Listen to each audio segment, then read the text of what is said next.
नमस्कार, जय महाराष्ट्र। आज आपण निघालोय पुण्याहून थेट महाराष्ट्रातल्या एका अनमोल रत्नाकडे, जिथं निसर्गाचा आविष्कार आणि आध्यात्मिक शांतता एकत्र अनुभवायला मिळते। ते म्हणजे भीमाशंकर ज्योतिर्लिंग। पुण्याहून किंवा मुंबईवरून भीमाशंकरला कसं पोहोचायचं हे तुम्हाला मी कॅप्शनमध्ये सांगेन। भीमाशंकर मंदिराच्या अलीकडे जवळपास 1.5 तासाच्या अंतरावरती आपल्याला डिंबे धरणाचा मोहून टाकणारं दृश्य पाहायला मिळतं। भीमाशंकर मंदिराच्या अलीकडे जवळपास 15 किलोमीटर रस्ते खूप खराब आहेत। रस्त्यांवरती भले मोठे खड्डे आहेत आणि त्या खड्ड्यांमुळे खूप जास्त ट्रॅफिक जाम होतो इथे।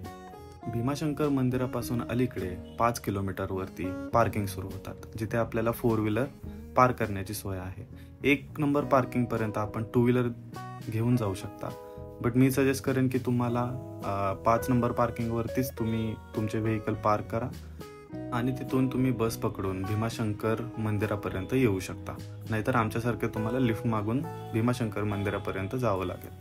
आम्ही साधारणतः सकाळी 4च्या दरम्यान पुण्याहून निघालो होतो आणि 7:15च्या दरम्यान आम्ही भीमाशंकरला पोहोचलो होतो। या अपेक्षेने की आम्हाला दर्शन मिळेल, पण दर्शन रांग पाहता ती दर्शन रांग जवळपास 3 किलोमीटर लांब होती सकाळी 7:15 वाजता।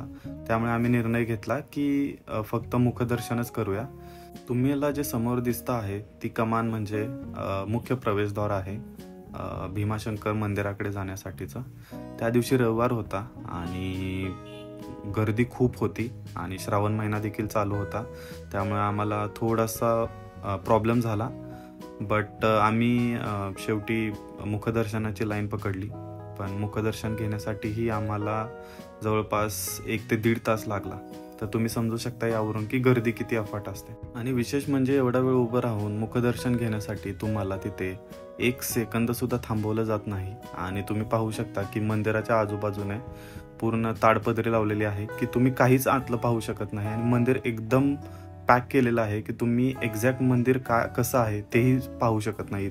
काही सेकंदाचं मुखदर्शन घेतल्यानंतर आम्ही निघालो गुप्त भीमाशंकरला, जिथे जाण्याचा रोड मंदिराच्या मागच्या बाजूने जातो। स्थानिक पौराणिक कथेनुसार भगवान शंकरांनी भीमा या असुराचा वध करण्यासाठी भीमाशंकर या रूपाने अवतार घेतला। या असुराला पराभूत केल्यानंतर जेव्हा शंकरांनी आपला त्रिशूळ जमिनीत रोवला, तेव्हा त्या ठिकाणाहून गंगा वाहू लागली आणि आज तीच भीमा नदी म्हणून ओळखली जाते। गुप्त भीमाशंकर हे त्याच महादेवांचं गुप्त स्थान आहे। मुख्य मंदिरापासून आपण 1 तासाच्या अंतरावरती घनदाट जंगलातून चालत गेलं की गुप्त भीमाशंकराचं सुंदर असं स्थळ पाहायला मिळतं। विशेष म्हणजे गुप्त भीमाशंकरला जाताना आपल्याला महाराष्ट्राचा राज्य प्राणी शेकरू यालाही पाहायला मिळालं। गुप्त भीमाशंकरला जाण्याचा शेवटचा टप्पा हा थोडासा घसरट आणि उताराचा आहे, त्यामुळे तुम्हाला तिथे काळजी घेऊन जावं लागतं।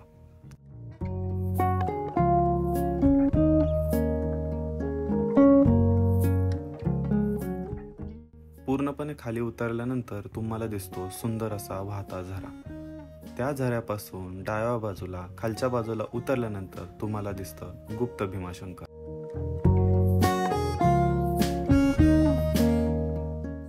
गुप्त भीमाशंकरांचं दर्शन घेतल्यानंतर आम्ही परतीचा प्रवास सुरू केला, पण परतीचा प्रवास थोडा दमछाक करणारा होता, कारण म्हटल्याप्रमाणे गर्दी खूपच जास्त होती। वरती आल्यानंतर आम्ही बस डेपोमधून बस पकडून आमच्या पार्किंगपर्यंत गेलो आणि तिथून आम्ही माघारी निघालो। व्हिडिओ आवडला असेल तर लाईक करा, आपल्या मित्रांपर्यंत शेअर करा आणि चॅनलला सबस्क्राईब करायला विसरू नका।